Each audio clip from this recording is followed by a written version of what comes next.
श्रीगुरुभ्यो नमः। श्रीगुरुभ्यो नमः। परिभाषेन्दुशेखरे निर्दिश्यमानस्य आदेशाः भवन्ति इति परिभाषां वयं पठन्तः स्मः। तत्र इतः पूर्वं नभूसुधियोः इति सूत्रविषये चर्चा कृता।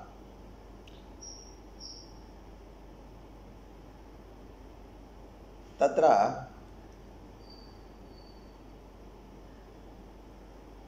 माहे तत्र ग्रहणकशास्त्रेण ये गृहीताः ते वस्तुतः निर्दिश्यमानाः न अपितु प्रतीयमानाः एव। निर्दिश्यमानानाम् एव आदेशाः भवन्ति इति यदि सर्वथा स्वीकुर्मः तर्हि भूसुधी इति शब्दविषये भुवौ सुधियौ इत्यत्र भू औ सुधी औ इत्यत्र इको यणचि इति यन् न प्राप्नोति। किं कारणम् इत्युक्ते इको यणचि इत्यत्र ह्रस्व इकारः एव निर्दिष्टः। दीर्घः ईकारस्तावत् अनुदित्सवर्णस्य च प्रत्ययः इति ग्रहणकशास्त्रबलेन इ इत्यनेन दीर्घोपि ईकारः गृह्यते परन्तु यद्यपि गृह्यते तथापि सः प्रतीयमानः एव न तु निर्दिश्यमानः।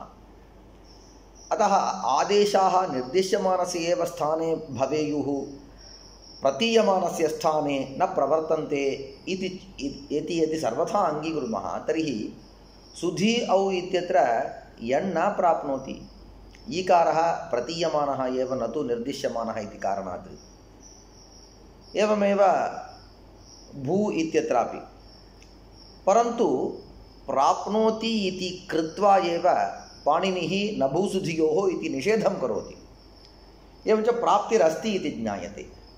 प्राप्तिरस्ति इत्युक्ते ग्रहणकशास्त्रबलेन ये गृहीताः ते यद्यपि प्रतीयमानाः तथापि निर्दिश्यमानानां यद्यत् कार्यं भवति तत्सर्वं प्रतीयमानानाम् एतेषामपि भवति इति ज्ञापयति आचार्यः इति अङ्गीकृतं। तावत्पर्यन्तं पठितं। नभूसुधियोः इति निषेधेन ग्रहणकशास्त्रगृहीतानां निर्दिश्यमानकार्यबोधात् न दोषः भवति। इयङुमङोः ङित्वं तु इवर्ण उवर्णान्त धातु स्नुभ्रुवाम् इत्यर्थेन धात्वादीनामपि निर्दिष्टत्वात् अन्त्यादेशत्वाय। अन्यः कश्चन संशयः। तत्र अचिष्णु धातु भ्रुवाम् इवोः इयङ् उवङौ इति विद्यते। तत्र इयङ् इति आदेशः विधीयते, उवङ् इत्यपि विधीयते। तत्र इयङ् इत्यत्र ङकारः किमर्थः इति प्रश्ने इयङ् इत्यत्र अनेके वर्णाः सन्ति, अनेकाल् सः आदेशः अनेकाल्। उवङ् इत्यपि अनेकाल्। यदि अनेकाल् तर्हि अनेकाल् षित् सर्वस्य इति लक्ष्यस्य सर्वस्यापि स्थाने अयम् आदेशः कदाचित् भवेत्। अतः तथा मास्तु। अयम् इयङ् तावत् उद्देश्ये विद्यमानस्य अन्त्यस्य एव स्थाने भवेत् इति तदर्थं ङित्करणं कृतम्। इयङ् उवङ् इति ङित्करणम्। एवञ्च ङित्वं किमर्थम् इत्युक्ते अन्त्यादेशत्वाय, अन्त्यादेशत्वं भवतु इति तदर्थम्, अन्त्यादेशः भवतु इति। परन्तु इदानीम् अयं वदति अचिष्णु धातुभ्रुमा इवोः इति सूत्रे अस्ति। इवोः इत्युक्ते इकार उकारयोः इत्यर्थः। तर्हि इकारः सूत्रे निर्दिष्टः, उकारोपि निर्दिष्टः, तर्हि एक एव वर्णः निर्दिष्टः इत्युक्ते तस्यैव स्थाने अयम् इयङ् आदेशः स्यात्, इय इति स्यात्। यदि एक एव अस्ति, निर्दिश्यमानस्य एव आदेशाः भवन्ति इति यदि निर्णयः, तर्हि इकारस्य इदानीम् उदाहरणं पश्यन्तु। तत्र इकारान्तधातुविषये तद्वत् उकारान्तधातुविषये एवम् इयङ् भवति। तत्र इकार यद्यपि धातुः इकारान्तः तथापि तत्र विद्यमानस्य अन्त्यस्य इकारस्य, अन्त्य इति शब्दः मास्तु, इकारस्य एव स्थाने अयम् इयङ् भवेत्, उकारस्य एव स्थाने अयम् उवङ् प्रवर्तेत। तर्हि किमर्थं सर्वादेशत्वस्य प्राप्तिरेव नास्ति, परन्तु सर्वादेशत्वं प्राप्तं सर्वादेशत्वं प्रबाध्य अन्त्यादेशत्वं कर्तुं ङित्करणम् इति। एतत् किमर्थम् इत्युक्ते इयङ् इत्यत्र ङित्करणं व्यर्थं, ङ इति ङकारपठनं व्यर्थं। स्वतः एव अयम् इय इति आदेशः कस्य स्थाने भवेत्? इकारस्य स्थाने एव। धातोः अवयवीभूतस्य इकारस्य स्थाने एव भवेत्, धातोः अवयवीभूतस्य उकारस्य स्थाने एव भवेत्। तर्हि किमर्थं तत्र ङित्करणम् इति पृच्छति। इत्युक्ते निर्दिश्यमानस्य आदेशाः भवन्ति इति परिभाषा यदि सर्वथा प्रवर्तते सर्वत्र, तर्हि इयङ् उवङ् इत्यत्र ङित्करणं व्यर्थं किल इति पृच्छति। तदानीं वदति न तत्र सूत्रे अचिष्णु धातु भ्रुवां युगोः इति विद्यते किल, तत्र उद्देश्यत्वेन अनेके सन्ति। इत्युक्ते तत्र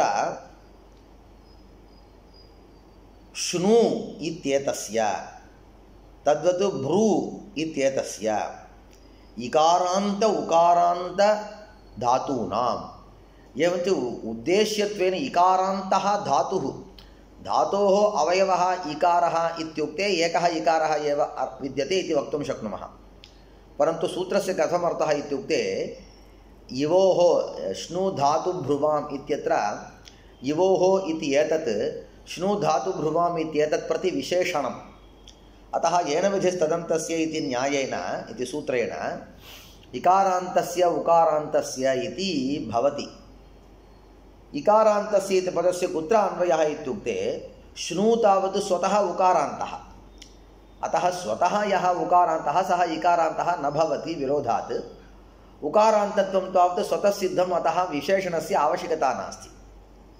भ्रू इत्येतत् तावत् स्वतः उकारान्तः, अतः इकारान्तस्य इति विशेषणं तत्र न अन्वेति। उकारान्तत्वं तावत् स्वतः विद्यते इति कारणात् विशेषणस्य आवश्यकता नास्ति। तर्हि स्वतः इकारान्तस्य उकारान्तस्य इति एतत् पदद्वयं कुत्र अन्वेति इत्युक्ते धातौ अन्वेति। एवञ्च श्नु इत्यस्य इकारान्तस्य उकारान्तस्य भ्रू इत्येतस्य इत्येतेषां सर्वेषामपि इयङ् आदेशः विधीयते। तर्हि श्नु इत्युक्ते तत्र स्वतः अनेके वर्णाः सन्ति, भ्रू इत्युक्ते अनेके वर्णाः सन्ति, इकारान्तधातुः उकारान्तधातुः इत्युक्ते अनेके वर्णाः भवेयुः। तदानीं सम्पूर्णस्य श्नु इत्यस्य स्थाने उवङ् आदेशः प्रवृत्तः, सम्पूर्णस्य भ्रू इत्यस्य स्थाने उवङ् आदेशः प्रवृत्तः, सम्पूर्णस्य इकारान्तस्य धातोः स्थाने सम्पूर्णस्य उकारान्तस्य धातोः च स्थाने इयङ् उवङ् इति एतदुभयं प्रवृत्तम्। अतः तदानीं न सर्वस्यापि उद्देश्यस्य स्थाने अयम् आदेशः न भवति, अपि तु अन्त्यस्य एव इति। तदर्थं ङित्करणं सार्थकमेव इति वदति नागेशः। अतः व्यर्थं न निर्दिश्यमानस्य आदेशाः भवन्ति इति परिभाषा विद्यते इति कारणात् ङित्करणं व्यर्थम् इति प्रश्नः, व्यर्थं न इति उत्तरम्।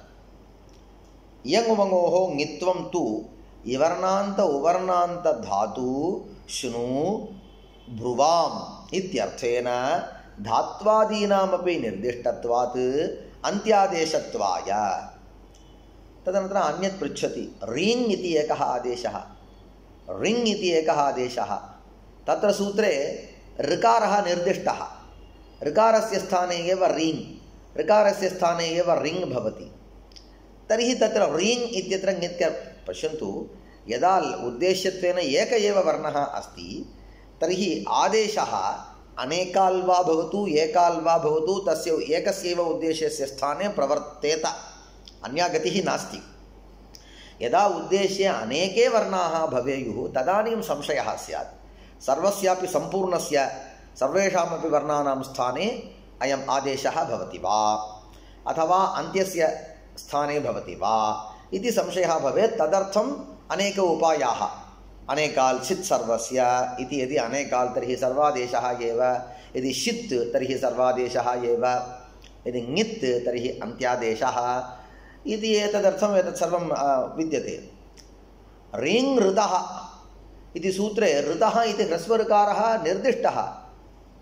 रिङ् शयग् इति सूत्रे तावत् रिङ् इति उभयत्र रिङ् इति ङित्करणं कृतं। लक्ष्ये उद्देश्ये कः अस्ति इत्युक्ते ऋकारः एव अस्ति। तर्हि अनेके यदि वर्णाः भवेयुः तदानीमेव अन्त्यस्य स्थाने तत्र प्रवर्ततु इति तदर्थं ङित्करणम्। एकः एव यदि तर्हि तस्य सर्वस्यापि स्थाने एव किल आदेशः भवेत्, तर्हि ङित्करणं किमर्थं? निर्दिश्यमानस्य आदेशाः भवन्ति इति परिभाषा एतादृशस्थले कदाचित् न भवति इति एवं रीत्या किमपि वक्तव्यं वा इतिवत् पृच्छति। तदानीं नागेशः स्पष्टार्थमेव इत्युक्ते रिङ् ऋतः इत्यत्र री ऋतः इति उक्ते अपि दोषः नास्ति। रिङ् शयग् लिङ्षु इति रि इति ङकारं विना उक्ते अपि दोषः नास्ति, स्पष्टार्थमेव इति वदति। रिङ् ऋङोः ङित्वं तु स्पष्टार्थमेव। एतेन इदं ङित्वं वर्णग्रहणे निर्दिश्यमानपरिभाषायाः अप्रवृत्तिज्ञापकम् इति अपास्तम्। एवं व्याख्याद्वयं करोति नागेशः। यङ् उवङ् विषये रीङ् रिङ् विषये च एवं तत्र स्पष्टयति नागेशः। एवं स्पष्टीकरणात् किं सिद्ध्यति इत्युक्ते केचन एवं चिन्तयन्ति वर्णविषये निर्दिश्यमानस्य आदेशाः इति परिभाषा न प्रवर्तते। इत्युक्ते यत्र वर्णः निर्दिष्टः तत्र वर्णः निर्दिष्टः इति कारणात् तस्यैव स्थाने इयं परिभाषा प्रवर्तेत, तस्यैव स्थाने आदेशः प्रवर्तेते इति न, अपि तु सम्पूर्णस्य स्थाने आदेशः कुत्र इत्युक्ते तत्र अचिष्णुधातुभ्रुवां युवोः इति अस्ति। युवोः इति इकारः निर्दिष्टः, उकारश्च निर्दिष्टः। तर्हि तस्य एव स्थाने किल इयङ् आदेशः स्यात्, उवङ् आदेशः स्यात्, स्वतः तत्रैव स्यात्। तर्हि ङित्करणं व्यर्थं। परन्तु ङितं करोति पाणिनिः, तेन किं ज्ञायते? अत्र निर्दिश्यमानस्य आदेशाः न भवन्ति इति परिभाषा न प्रवर्तते।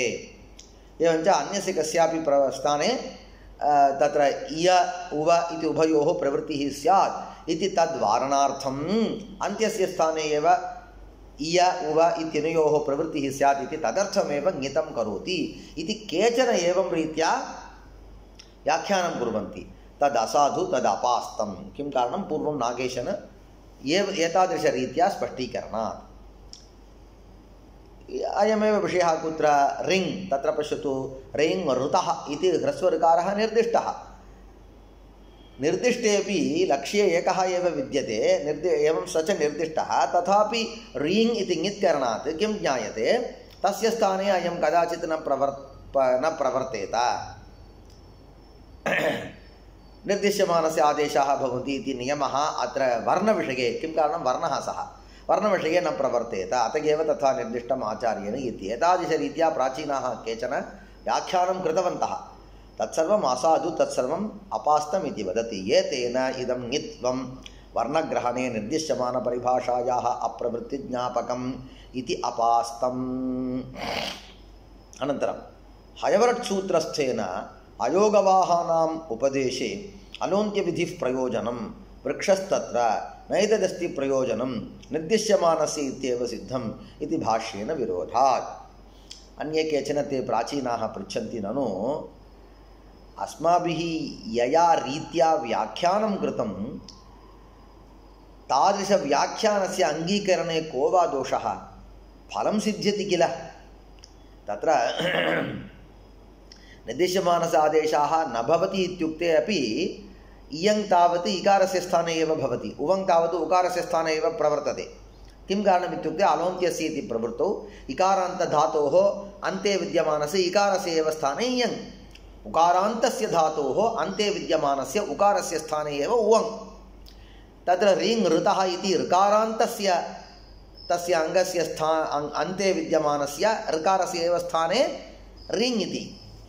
एवञ्च व्याख्यानं भिद्यते, परन्तु फलं तथैव किल भवेत्? अतः अस्मदुक्तव्याख्यान अङ्गीकारे को वा दोषः, का क्षतिः इति ते पृच्छन्ति। तदानीं वदति, न रीतिः भवतु नाम, तथापि भाष्यकारेण यदुक्तं तस्य विरोधः स्यात्। यदि वर्णविषये इयं परिभाषा न प्रवर्तते इति प्राचीनोक्तं समीचीनं, तत् भाष्यकाराणाम् अङ्गीकृतम्। इत्युक्ते इदं व्याकरणं तावत् पाणिनीयं व्याकरणं त्रिमुनिव्याकरणम् इति उच्यते। इत्युक्ते त्रयाणामपि मुनीनाम् अत्र समप्राधान्यं विद्यते। समप्राधान्यम् इति वा अस्ति वा न वा, प्राधान्यं विद्यते त्रयाणामपि। पाणिनिः, कात्यायनः, पतञ्जलिः, एतैः त्रिभिः यदुक्तं तदेव परमप्रमाणम्। तत्र पतञ्जलिमहर्षिः किम् उक्तवान्? वर्णग्रहणे इयं परिभाषा प्रवर्तते। का परिभाषा? निर्दिश्यमानस्य आदेशाः भवन्ति इति परिभाषा प्रवर्तते इति आधृत्य एकं वादं सः उक्तवान्। कुत्र? हयवर्ट् सूत्रे। हयवर्ट् सूत्रस्थेन अयोगवाहानाम् उपदेशे अलोन्त्यविधिः प्रयोजनं वृक्षस्तत्र इति। तत्र वृक्षः तत्र इति विद्यते किल, वृक्षः तत्र विसर्जनीयस्य सः इति सूत्रेण विसर्गस्य स्थाने सः सत्वं भवति, तेन वृक्षस्तत्र इति भवति। इदानीं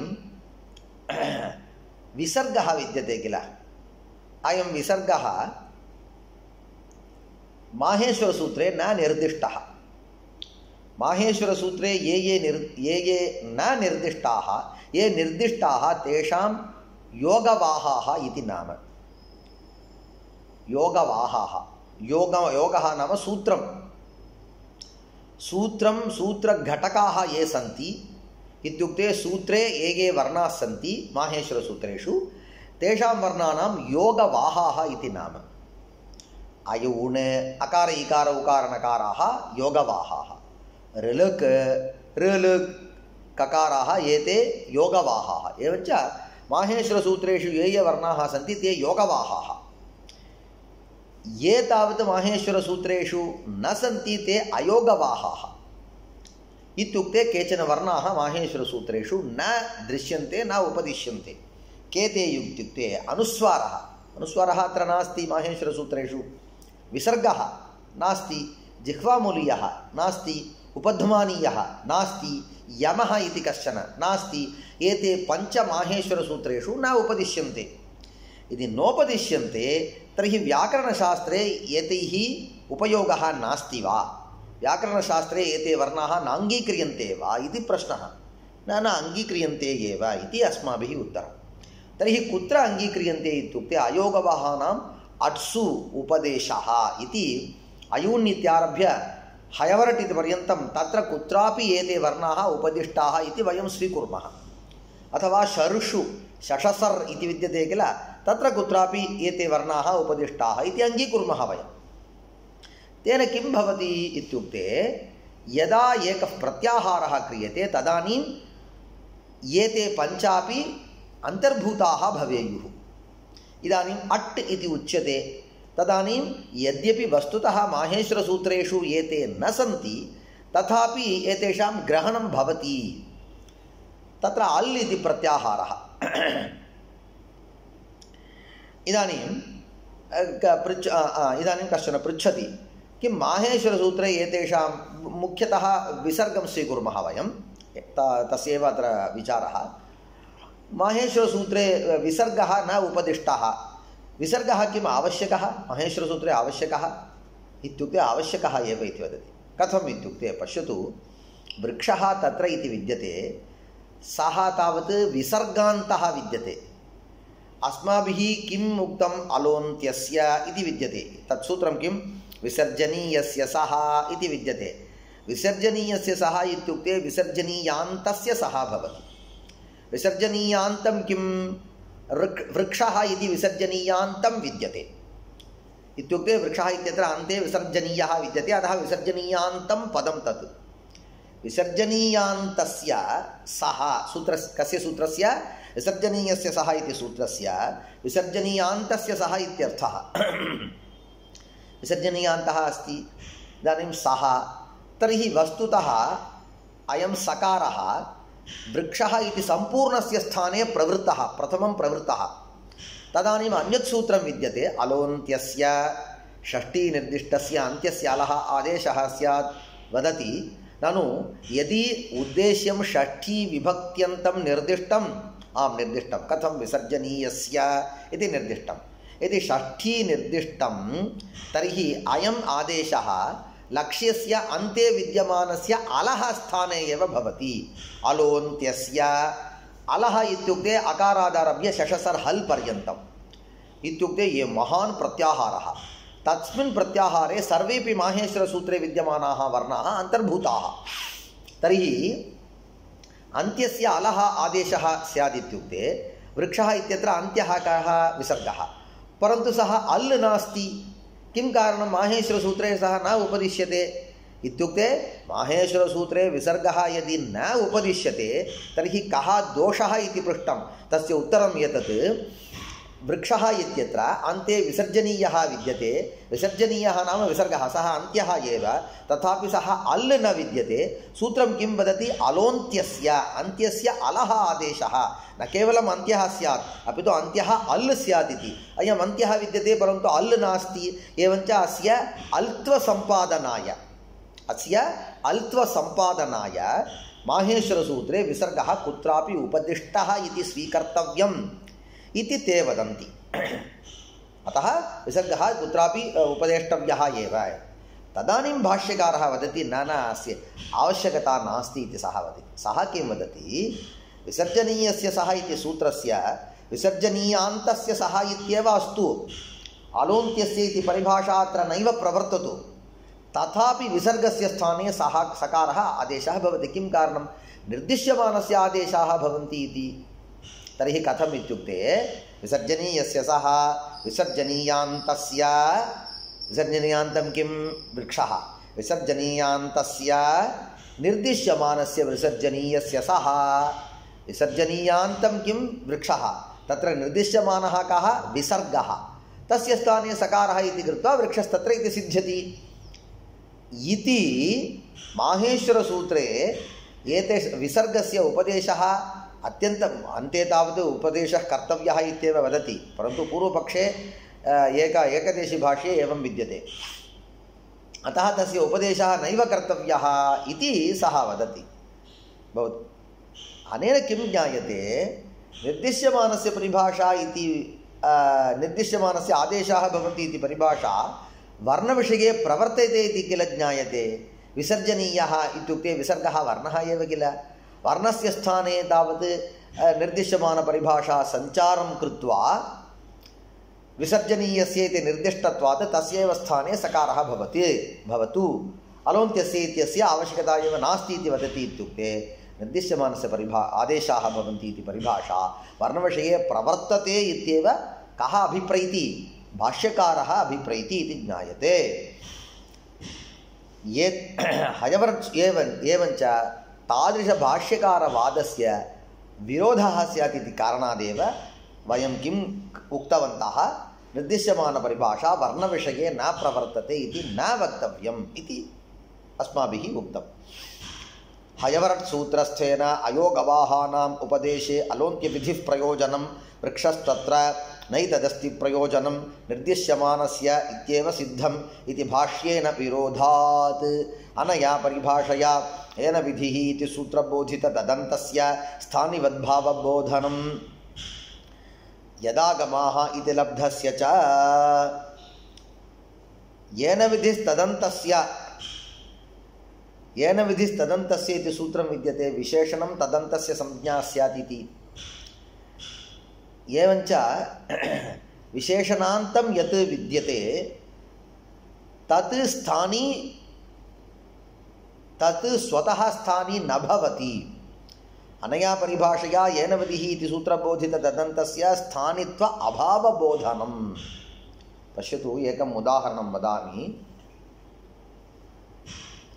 येरच् इति सूत्रं येहे अच् तत्र धातोः इति विद्यते येहे इति येहे इति पञ्चमी विभक्ति एकवचनं तर्हि इकारात् धातोः इति भवति इकारात् इति विशेषणम् अतः येन विधिस्तदन्तस्य इत्यनेन इकारान्तात् धातोः इति अर्थं कुर्मः वयम् एवञ्च इकारान्तात् धातोः अच् प्रत्ययः भवति इति सूत्रार्थः इकारान्तः धातुः कः जि जये इति जि इति धातोः परत्र यदा अच् प्रत्ययः तदानीं चकारः लुप्यते जि आ गुणः सार्वधातुकार्धधातुकयोः इति जे आ यचोयवायावः अयादेशः जज आ जयः जयः विजयः एतत् एवं भवति इदानीं विचारः तत्र सूत्रे तावत् येः इति केवलम् इकारः निर्दिष्टः, परन्तु येन विधिस्तदन्तस्य इति सूत्रसञ्चारेण अस्माभिः किं कृतम् इकारात् धातोः इति सूत्रे इकारान्तस्य इति न इकारात् इति निर्दिष्टं, परन्तु अस्माभिः येन विधिः इति सञ्चारेण इकारान्तात् धातोः इति कृतम्। इकारान्तः धातुः नाम जि, ततः परत्र तावत् ननु इदानीम् अयं न एतत् समीचीन उदाहरणं न। किं कारणम् इत्युक्ते अत्र परत्र प्रत्ययः विधीयते, तद् प्रसङ्गात् मया स्वीकृतम्। अन्यत्र आदेशः, यत्र तावत् आदेशः अस्ति तत्र कुत्र आदेशः इतः पूर्वम् अस्माभिः दृष्टं किल, अचिष्णुधातुभ्रुवोः अचिष्णुधातुभ्रुवाम् इवोः इयङ् उवङौ इति विद्यते किल, तत्र इवोः इति इकारः निर्दिष्टः, उकारोपि निर्दिष्टः, तथापि धातु इत्येतत् प्रति इकारः विशेषणं भवति। एवञ्च इकारस्य धातोः इयङ् आदेशः, उकारस्य धातोः उवङ् आदेशः इति सिद्ध्यति। तर्हि सम्पूर्णः इकारान्तः इति सिद्ध्यति। तदनन्तरं येन विधिः इत्यसञ्चने इकारान्तस्य धातोः इति भवति। तर्हि सम्पूर्णः इकारान्तः धातुः किं भवति, उद्देश्यं भवति। तर्हि सम्पूर्णस्य इकारान्तस्य धातोः एव किल स्थाने इयङ् आदेशेन भवितव्यम्, इयङ् आदेशः स्यात् इति प्रश्ने इयं परिभाषा किं करोति इत्युक्ते, येन विधिस्तदन्तस्य इति सूत्रेण इकारान्तः यः धातुः उद्देश्यत्वेन प्राप्तः तस्य सम्पूर्णस्य उद्देश्यत्वं नास्ति, परन्तु वास्तविकसूत्रे इत्युक्ते ग्रहणार्थम् इकारान्तं धातुं वयं स्वीकुर्मः, तत्र उद्देश्य सामान्यत्वेन स्वीकुर्मः, तथापि उद्देश्यकोटौ तावत् मुख्यत्वेन कं वर्णं स्वीकुर्मः इति पृष्टे सूत्रे निर्दिश्यमानमेव वर्णं स्वीकुर्मः। अत एव इकारान्त धातोः अन्ते विद्यमानस्य इकारस्य एव स्थाने इयङ् आदेशः एवम् उवङ् आदेशश्च तद्वदति। अनया परिभाषया येन विधिः इति सूत्रबोधित तदन्तस्य स्थानित्व अभावबोधनम्। तदनन्तरं यदागमाः इति लब्धस्य च, यदागमास्तद्गुणीभूतास्तद्ग्रहणेन गृह्यन्ते इति तावत् किं भवति इत्युक्ते उदस्थात् इति तद् अस्माभिः दृष्टम्। उदस्थात् इत्यत्र उत् अस्थात् इत्यत्र उदस्थास्तम्भोः पूर्वस्य इति भवति। तर्हि अडागमसहितस्था धातुः विद्यते। यदागमपरिभाषया अस्था इति स्था उदस्थास्तम्भोः पूर्वस्य इत्यत्र विहितस्था धातुत्वेन अस्था इत्येतत् गृहीत्वा तस्य आदेः परस्य इति आदौ विद्यमानस्य अकारस्य पूर्वसवर्णरूप आदेशः वस्तुतः प्राप्तः। यदागमपरिभाषा एव विद्यते, निर्दिश्यमानपरिभाषा इति यदि न स्यात् तर्हि उत् अस्थात् इत्यत्र तस्य स्थाने पूर्वसवर्णं कदाचित् स्यात्, परन्तु तथा न भवति। पूर्वसवर्णरूप आदेशः यदागमपरिभाषा लब्धस्य स्थाने न भवति, अपितु निर्दिश्यमानस्य एव स्थाने भवति इत्यपि सिद्धं। तेन किं भवति, उदस्थात् इति रूपं सिद्धम्। अत एव सुपदः इत्यपि तत्र पादः पत् इति विद्यते। तत्र पादः पत् पादान्तं किं विद्यते, पादन्तं किं विद्यते इत्युक्ते सुपाद्। तस्य सम्पूर्णस्य स्थाने भवति वा इति चेत् न भवति। पादः पत् इति केवलं तत्र पाद इति निर्दिष्टम् इति कारणात् सु इत्येतत् अपहाय केवलं पाद इत्यस्य स्थाने पदादेशः तेन सुपदः इति सिद्ध्यति। अतः यदि इदं परिभाषा न स्यात् तर्हि सुपदः इत्यत्र सुविशिष्टस्य स्थाने पदादेशः स्यात्। तद्वत् उदस्थात् इत्यत्र अडागमविशिष्टस्य स्था धातोः स्थाने पूर्वसवर्ण आदेशः स्यात्। अतः इयं परिभाषा आवश्यकी इति एतावत्पर्यन्तम् उक्तम्। अनन्तरं पश्यामः। श्रीगुरुभ्यो नमः।